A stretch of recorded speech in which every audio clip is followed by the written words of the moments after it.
Not even a former All-Pro with over 1,500 yards is finding a place in the Raiders' new offense.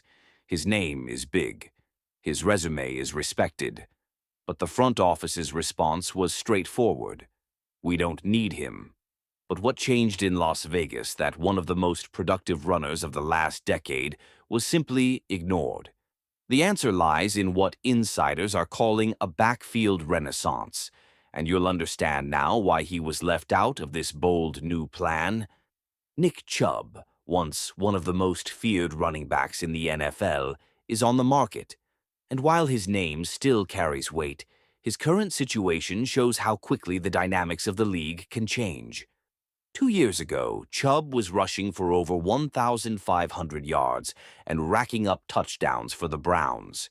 Today, he's looking for a team where he can simply be guaranteed playing time, and not even the Raiders seem willing to offer that. That's because the landscape in Las Vegas has changed radically. The arrival of rookie Ashton Jeanty has brought new energy to the backfield.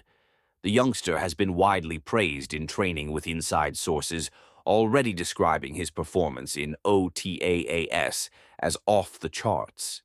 Alongside him is Raheem Mort, an explosive veteran who led the NFL in rushing touchdowns in 2023 and still has plenty of gas left in the tank. And it doesn't stop there. General Manager John Spytek kept Sincere McCormick, a promising player from last year's roster, and also added depth with Dylan Lobby and Zamir White. In other words, for the first time in a long time, the Raiders don't just have names on paper. They have a plan, a rotation, and above all, confidence in what they've put together. The refusal to pursue Nick Chubb, according to reporter Vincent Bonisi, is symptomatic of something bigger. The Raiders are no longer desperate.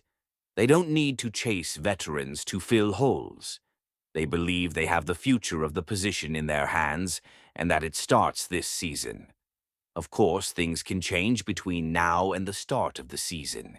Injuries happen, performances fluctuate, but for now, the idea of letting go of a big name like Nick Chubb shows that something is different in the desert. For the first time in years, the Raiders' ground attack seems to have a direction, and it's pointing